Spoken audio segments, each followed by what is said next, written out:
ആത്മീയ ഗുണം ലഭിക്കുമെന്ന വിശ്വാസം കാരണമാണ് ദളിത് സ്ത്രീകൾ ബലാത്സംഗത്തിന് ഇരയാകുന്നതെന്ന് മധ്യപ്രദേശ് കോൺഗ്രസ് MLA ഫുൽ സിംഗ് ബരയ്യ. സുന്ദരികളിൽ ആകൃഷ്ടനായാണ് പുരുഷൻ ബലാത്സംഗം ചെയ്യുന്നതെന്നും എന്നാൽ ദളിത് സ്ത്രീകൾ സുന്ദരികളല്ലെന്നും ഇയാൾ പറഞ്ഞു. പരാമർശം വിവാദമായതിനെ തുടർന്ന് ഫുൽ സിംഗിന്റെ പ്രസ്താവന തള്ളിയ കോൺഗ്രസ് നേതൃത്വം MLAക്കെതിരെ കടുത്ത എതിർപ്പുമായി രംഗത്തെത്തി. मेरा कहने का मतलब है, रेप की थ्योरी ये है कि कोई भी कैसी भी दिमाग का आदमी रस्ते में जा रहा है, उसे खूबसूरत अगर लड़की दिखी, सुंदर, अति सुंदर, तो उसका ब्रेन है वो इधर वो विचलित हो सकता है, तो रेप हो सकता है. आदिवासी में कौन सी अति सुंदर स्त्री है? SC की कौन सी अति सुंदर स्त्री है? मोस्ट OBC में ऐसी स्त्रियां सुंदरियां हैं. क्यों होता है बलात्कार? उनके धर्म ग्रंथों में इस तरह की निर्देश दिए गए. हिंदू धर्म ग्रंथों में, हाँ, उनके ग्रंथों में. अब हिंदू है कि नहीं है, मैं उनके ऊपर मुझे कुछ नहीं कहना. उनके ग्रंथों में. അജയ് സുധാ ബിജു ചേരുന്നു. അജയ് സുധാ ബിജു, ഇതിപ്പോൾ ഈ മധ്യപ്രദേശ്, രാജസ്ഥാൻ തുടങ്ങിയ സ്ഥലങ്ങളിൽ ഇത്തരം ഈ പ്രധാനപ്പെട്ട ആളുകളുടെയൊക്കെ പരാമർശങ്ങൾ എന്നും ശ്രദ്ധേയമാകാറുണ്ട്. ഇപ്പോൾ ഒരു കോൺഗ്രസ് MLA ആണ്. എന്താണ് ഇയാൾ പറഞ്ഞു വെക്കുന്നത്?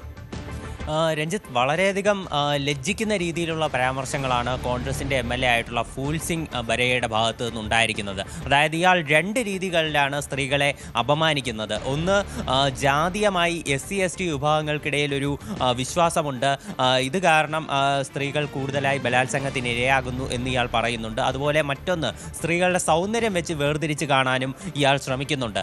അതായത് ഇയാൾ ഒരു മാധ്യമത്തിന് നൽകിയ അഭിമുഖത്തിനിടെയായിരുന്നു ഇത്തരമൊരു വിവാദ പരാമർശം. ഇയാൾ പറയുന്നത് രാജ്യത്ത് ഏറ്റവും കൂടുതൽ ബലാത്സംഗത്തിന് ഇരയാകുന്നത് SC/ST വിഭാഗക്കാരായിട്ടുള്ള സ്ത്രീകളാണ്. ഇതിന് കാരണം ആ വിഭാഗങ്ങൾക്കിടയിൽ നിലനിൽക്കുന്ന ഒരു വിശ്വാസം കാരണമാണ്. ഇത്തരം സ്ത്രീകളുമായി ലൈംഗിക ബന്ധത്തിൽ ഏർപ്പെട്ടാൽ അവർക്ക്, ആ ലൈംഗിക ബന്ധത്തിൽ ഏർപ്പെടുന്ന പുരുഷന് ആത്മീയ ഗുണം ലഭിക്കും എന്നൊരു വിശ്വാസം ഈ വിഭാഗങ്ങൾക്കിടയിൽ നിലനിൽക്കുന്നുണ്ട്. അപ്പോൾ ഇത് കാരണമാണ് ആ വിഭാഗത്തിൽപ്പെട്ട സ്ത്രീകൾ കൂടുതലായി ബലാത്സംഗത്തിന് ഇരയാകുന്നത് എന്നുള്ളൊരു വിവാദ പരാമർശമാണ് ഇയാൾ നടത്തിയത്. അതുമാത്രമല്ല, ഇയാൾ തൻ്റെ ഈ പരാമർശം സാധൂകരിക്കാൻ അയാൾ കൂടുതൽ കൂട്ടിച്ചേർക്കുന്നതിനൊപ്പം പറയുന്നുണ്ട്, സാധാരണ ബലാത്സംഗം നടക്കുന്നത്, സാധാരണ അയാളൊരു റേപ്പ് തിയറി എന്ന് പറഞ്ഞുകൊണ്ടാണ് ഈ പ്രസ്താവന നടത്തിയത്. അതായത് സാധാരണ ഒരു പെൺകുട്ടി ബലാത്സംഗത്തിന് ഇരയാകുന്നത് ഒരു സുന്ദരിയായ പെൺകുട്ടിയെ കണ്ട് പുരുഷന്മാർ ആകൃഷ്ടരായി, അത്തരത്തിലാണ് ഒരു പെൺകുട്ടി ബലാത്സംഗത്തിന് ഇരയാകുന്നത്. എന്നാൽ SC/ST വിഭാഗത്തിൽ ഏത് സുന്ദരികളായ പെൺകുട്ടികളാണ് ഉള്ളത് എന്ന് ഇയാൾ ഇന്റർവ്യൂ ചെയ്യുന്ന ആളിനോട് ചോദിക്കുന്നുണ്ട്. അതിനുശേഷമാണ് ഇയാൾ പറയുന്നത്, എന്നാൽ SC/ST വിഭാഗത്തിലുള്ള സ്ത്രീകൾ സുന്ദരികളല്ലെങ്കിലും ഇവർ ബലാത്സംഗത്തിന് ഇരയാകാൻ കാരണം ഇത്തരം ഒരു വിശ്വാസം ഉള്ളത് കൊണ്ടാണെന്നാണ് ഇയാൾ ഈ പ്രസ്താവന പറയുന്നത്. എന്തായാലും ഈ പരാമർശം കോൺഗ്രസ് നേതൃത്വം പൂർണ്ണമായി തള്ളിക്കളഞ്ഞിട്ടുണ്ട്.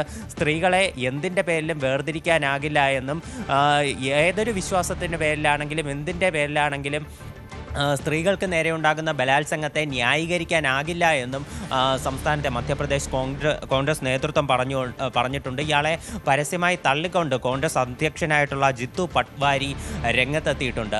സംസ്ഥാനത്തെ മധ്യപ്രദേശ് BJP നേതൃത്വം എന്തായാലും വിഷയത്തിൽ കോൺഗ്രസിനെതിരെ ഒരു വിമർശനം രൂക്ഷമാക്കിയിട്ടുണ്ട്. ഒരു ലൈംഗിക വൈകൃതം നിറഞ്ഞ ക്രിമിനൽ മനസ്സുള്ള ഒരാൾ നടത്തിയ പരാമർശമാണ് ഇതെന്നാണ് BJP നേതൃത്വം പറഞ്ഞത്. അതുപോലെ തന്നെ കേന്ദ്രമന്ത്രിയായിട്ടുള്ള ശിവരാജ് സിംഗ് ചൗഹാനും ഇപ്പോൾ നിലവിൽ വിഷയത്തിൽ തൻ്റെ വിമർശനം രേഖപ്പെടുത്തിയിട്ടുണ്ട്. അതായത് സ്ത്രീകൾ എന്ന് പറയുന്നത് കാളിദേവിയുടെ പ്രതീകങ്ങളാണ്. അവരെ ഇത്തരത്തിൽ ലജ്ജിക്കുന്നൊരു പരാമർശം അവർക്കെതിരെ നടത്തുന്നത് ഒരിക്കലും അംഗീകരിക്കാൻ കഴിയില്ല. വിഷയത്തിൽ തക്കതായിട്ടുള്ള നടപടി ഉണ്ടാകുമെന്നും കേന്ദ്രമന്ത്രി പറഞ്ഞിട്ടുണ്ട്. ശരി അജയ്. കൂടുതൽ വാർത്തകൾക്ക് News 18 Keralam YouTube channel subscribe ചെയ്യുക.